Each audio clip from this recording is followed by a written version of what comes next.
Petrol விலை தமிழகத்தில் 90 ரூபாயை கடந்திருக்கிறது. பெட்ரோல் விலை இன்றும் 31 காசுகள் உயர்ந்து 101 ரூபாய் 37 காசுகளுக்கு விற்பனையாகும். இப்போ இந்த வீடியோ எடுத்துட்டு இருக்கும்போது ஒரு லிட்டர் பெட்ரோலோட விலை எவ்வளோன்னு கேட்டிங்கன்னா 102 ரூபா 85 பைசா. இங்கே கோயம்புத்தூரில் இந்த வீடியோ நான் அப்லோட் பண்ணுறதுக்குள்ளே 103 ரூபா ஆயிரும். அப்புறம் அப்படியே 104 ஆகும், 108 ஆகும், 110 ஆகும். பேசிக்லி மை பாயிண்ட் இஸ், இந்தியாவில் மட்டும் நீங்கள் பிறந்திருந்தீங்கன்னா பெட்ரோல் ப்ரைஸ் இன்க்ரீஸ் ஆகிறத மட்டும்தான் நீங்கள் மோஸ்ட்டாக பார்த்துருப்பீங்க. என்னைக்காவது தான் 1 ரூபா இல்லை 50 பைசா டிக்ரீஸ் ஆகும். அதுவே வந்து பெரிய டிக்ரீஸ்னு சொல்லுவாங்க. why is petrol price always increasing in India அப்படிங்கிறதுக்கான ஆன்சர் தான் இந்த வீடியோவில் நான் சொல்ல போகிறேன். ஸோ வாங்க வீடியோக்குள்ளே போகலாம்.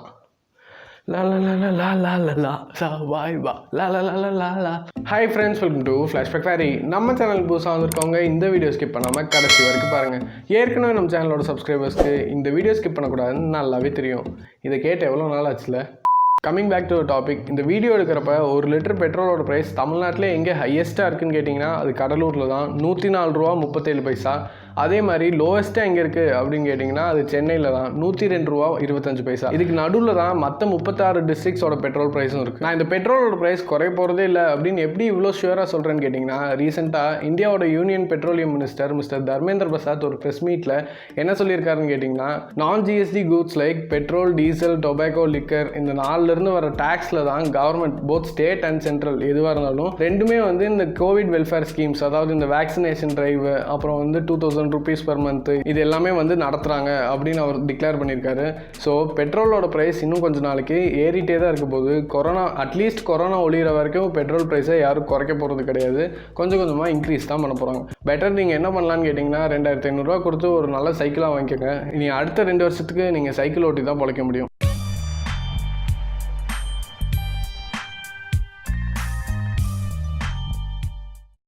ஸோ நெக்ஸ்ட் டைம் நீங்கள் ரேஷன் கடைக்கு போகும்போது 2000 ரூபா சும்மா கொடுக்குறாங்கன்னு நினைக்காதீங்க. அந்த மாதம் ஃபுல்லாக, இஃப் நாட் இந்த வருஷம் ஃபுல்லாக நீங்கள் வந்து 2000 ரூபா செலவு பண்ணியிருப்பீங்க பெட்ரோலுக்காகவே. அந்த காசை தான் இவங்க இப்படி கொடுக்குறாங்க அப்படின்னு நினச்சிக்கோங்க. அதுதான் உண்மை. சரிடா, நெக்ஸ்ட் 2 to 3 இயர்ஸில் பெட்ரோலோட ப்ரைஸ் குறைய போகிறதே கிடையாது. ஸோ எல்லோரும் சைக்கிள் வாங்கி ஓட்டுங்கடான்னு சொல்லிட்டேன். பட் பெட்ரோலோட ப்ரைஸ் எப்படி டிசைட் பண்ணுறாங்க அப்படின்னு கேட்டிங்கன்னா அதுதான் நம்ம நெக்ஸ்ட் பார்ட் ஆஃப் த வீடியோவில் வரப்போகுது. மெஷர்மெண்ட்டில் எப்படி ஃபீட் மெஷர்மெண்ட், இன்ச் மெஷர்மெண்ட்னு 2 டைப் இருக்கும். அதே மாதிரி இன்டர்நேஷ்னல் மார்க்கெட்டில் க்ரூட் ஆயிலோட ப்ரைஸை டிசைட் பண்ணுறதுக்கு 2 ஸ்டாண்டர்ட்ஸை ஃபாலோ பண்ணுறாங்க.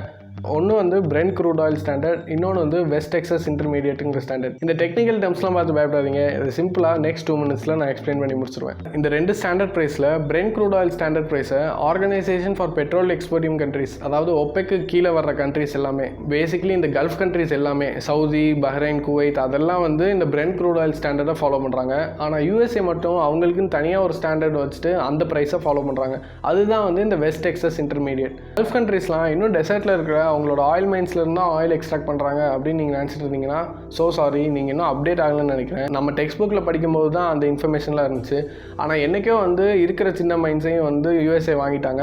பேலன்ஸ் எல்லாம் இப்போ என்ன பண்ணுறாங்கன்னு கேட்டிங்கன்னா நார்த் அட்லாண்டிக் ஓஷனில் இருக்கிற நார்த் சீங்கிற ஒரு பார்ட்டில் போய் தான் வந்து பெட்ரோலியம் எக்ஸ்ட்ராக்ட் பண்ணிட்டு இருக்காங்க இந்த ஓபெக் கண்ட்ரிஸ் எல்லாமே. So India 72% of our crude ஆயிலை ஒபெக் கண்ட்ரீஸ்லேருந்து தான் வாங்குகிறோம். ஸோ நம்ம ஃபாலோ பண்ணுற ப்ரைஸ் வந்து இந்த Brent crude oil price. Once பேரல்லாம் நம்ம இந்தியாவுக்கு வந்துருச்சுன்னா 4 டைப் ஆஃப் ஃபேக்டர்ஸ் வச்சு பெட்ரோல் ப்ரைஸை டிசைட் பண்ணுறாங்க. அது என்னென்னு கேட்டிங்கன்னா இன்டர்நேஷ்னல் மார்க்கெட் ப்ரைஸு, அதுக்கப்புறம் வந்து நம்ம state government and central government tax 32%, மொத்தம் 64% நம்ம டேக்ஸ் கட்டுறோம். உலகத்திலே அதிகமாக பெட்ரோலுக்கு டேக்ஸ் கட்டுற கண்ட்ரியில் நம்ம இந்தியாவும் ஒன்று. அதுக்கப்புறம் வந்து நீங்கள் பார்க்குற இந்த பெட்ரோல் பங்க்ஸ்லாம் இருக்குல்ல, லைக் இந்தியன் ஆயில், அப்புறம் வந்து பாரத் பங்க், அப்புறம் நிறையா இருக்குது. அந்த இவங்கெல்லாம் வந்து டீலர் கமிஷன் கொஞ்சம் எடுத்துக்குவாங்க.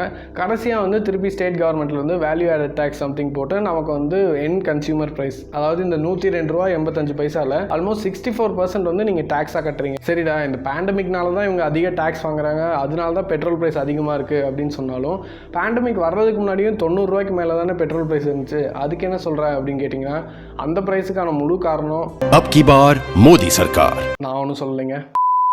உங்களுக்கு ஞாபகம் இருக்கான்னு தெரியல, கோவிட் வர்றதுக்கு முன்னாடி, இன்ஃபேக்ட் வந்து மோடி கவர்மெண்ட் வர்றதுக்கு முன்னாடி எவ்ரி 2 வீக்ஸ் ஒன்ஸ் தான் வந்து பெட்ரோல் ப்ரைஸ் அப்டேட் பண்ணுவாங்க. அதுவும் வந்து கம்ப்ளீட்லி வந்து கவர்மெண்ட்டே வந்து ப்ரைஸ் ஃபிக்ஸ் பண்ணும். ஆனால் 2014 கவர்மெண்ட் ஃபார்ம் பண்ண மோடி கவர்மெண்ட் 2015 என்ன பண்ணாங்கன்னு கேட்டிங்கன்னா ஒரு பில் பாஸ் பண்ணுறாங்க. அந்த பில் எதுக்குன்னு கேட்டிங்கன்னா இனிமேல் வந்து டீலர்ஸ் லைக் பாரத் பெட்ரோலியம், அப்புறம் வந்து இந்தியன் ஆயில், இவங்களே வந்து மார்க்கெட் ப்ரைஸை ஃபிக்ஸ் பண்ணலாம். அதாவது இந்தியாவில் பெட்ரோல் ப்ரைஸ் எவ்வளோ இருக்கும் அப்படிங்கிறத இவங்களே வந்து பப்ளிக் செக்டர் கம்பெனிஸ் இவங்களே வந்து ஃபிக்ஸ் பண்ணலாம் அப்படின்னு சொல்லிடுறாங்க. இதனால என்ன ஆகுதுன்னு கேட்டிங்கன்னா 2 வாரத்துக்கு ஒரு வாட்டி இன்க்ரீஸ் ஆகிட்டு இருந்த பெட்ரோல் ப்ரைஸ் எவ்ரிடே 6 மணிக்கு இன்க்ரீஸ் ஆக ஆரம்பிச்சது. அதாவது அப்டேட் ஆக ஆரம்பிச்சது. மோஸ்ட்டாக அது இன்க்ரீஸ் தான் வச்சுக்கோங்களேன். ஆனால் நீங்கள் 8 மாதமாக லாக்டவுனில் இருக்கும்போது நியூஸ் பார்த்துருந்தீங்கன்னா அது சொல்லியிருப்பாங்க இன்டர்நேஷனல் மார்க்கெட்லேயே வந்து ப்ரைஸ் கம்மியாக தான் இருக்குது, ஆனால் இந்தியாவில் வந்து ஒரு சேஞ்சும் இல்லை அப்படின்லாம் சொல்லிட்டு இருந்தாங்க.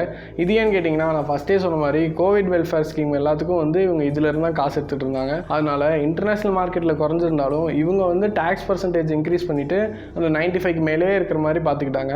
இப்போ இவங்களுக்கு ரொம்ப காசு தேவைப்படுது, வேக்சினேஷன் ட்ரைவெல்லாம் வேறு நடத்தணும் அப்படிங்கிறதுக்காக இதில் வந்து ப்ரைஸை இன்னும் இன்க்ரீஸ் பண்ணிட்டு தான் இருக்காங்க. ஒரு நாட்டில் மட்டும் பெட்ரோலோட ப்ரைஸ் எப்பயுமே ஹையாகவே இருந்துச்சுன்னா அடுத்த கொஞ்ச நாள்லேயே எல்லா ப்ராடக்ட்ஸோட ப்ரைஸும் இன்க்ரீஸ் ஆகும். ஏன்னா நீங்கள் காலையில் எழுந்திரிச்சு பல் வளர்க்கறதுக்கு யூஸ் பண்ணுற பேஸ்ட்லேருந்து அன்றைக்கி சமைக்கிறதுக்கு வாங்குற காய்கறியிலேருந்து எல்லாமே வந்து உங்கள் வீட்டுக்கு முன்னாடி விளையிறது கிடையாது. யாரோ ஒருத்தர் எங்கேயோ ப்ரொடியூஸ் பண்ணி அதை உங்களுக்கு வீட்டு பக்கத்தில் இருக்க கடையில் கொடுத்து விடுவாங்க. ஸோ அங்கேருந்து இங்கே வர டிரான்ஸ்போர்ட்டேஷன் காஸ்ட் இருக்கும். பெட்ரோல் ப்ரைஸ் இன்க்ரீஸ் ஆச்சுன்னா டிரான்ஸ்போர்ட்டேஷன் ப்ரைஸும் இன்க்ரீஸ் ஆகும். டிரான்ஸ்போர்ட்டேஷன் இன்க்ரீஸ் ஆச்சுன்னா ரீட்டைலர்ஸ்லாம் வந்து ப்ராஃபிட் பார்க்கறதுக்கு இந்த காசை வந்து இன்க்ரீஸ் பண்ணுவாங்க.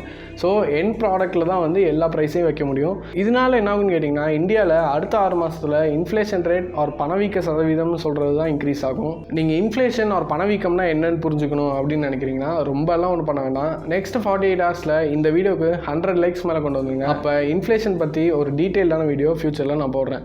எதுக்கு இந்த லைக், கமெண்ட், ஷேர், சப்ஸ்கிரைப்லாம் பண்ண சொல்கிறேன்னா, அப்போ தான் யூடியூப் வந்து இன்னும் ஒரு 10 பேருக்கு இந்த வீடியோ கொண்டு போய் காட்டும். அதுக்காக தான், வேற ஒன்றும் இல்லை. பெட்ரோலுக்கு பின்னாடி இருக்கிற எக்கனாமிக்ஸை எனக்கு புரிஞ்ச அளவுக்கு முடிஞ்ச அளவுக்கு சிம்பிளாக சொல்ல ட்ரை பண்ணியிருக்கேன். இருந்தாலும் ஃபர்தராக ஏதாவது டவுட்ஸ் இருந்துச்சுன்னா கீழே கமெண்ட்ஸில் கேளுங்க. அப்படி இல்லைன்னா நீங்கள் இன்ஸ்டாகிராமில் வாய்ஸ் மெசேஜாக கூட கேட்கலாம்.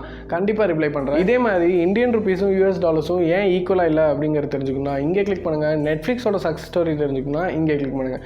இதே மாதிரி இன்னும் பல இன்ட்ரெஸ்டிங்கான ஃபேக்ட்ஸ் தெரிஞ்சுக்கணும்னா ஃப்ளாஷ்பேக் பேருக்கு சப்ஸ்கிரைப் பண்ணிட்டு அந்த பெல் ஐக்கானுக்கு ஆளுக்கு மாற்றி விட்டுருங்க. அப்போ தான் உங்கள் வீட்டு ரேடியோ நான் போடுற வீடியோன்னு எல்லாத்துக்கும் நோட்டிஃபிகேஷன்ஸ் வந்துக்கிட்டே இருக்கு. பாய்.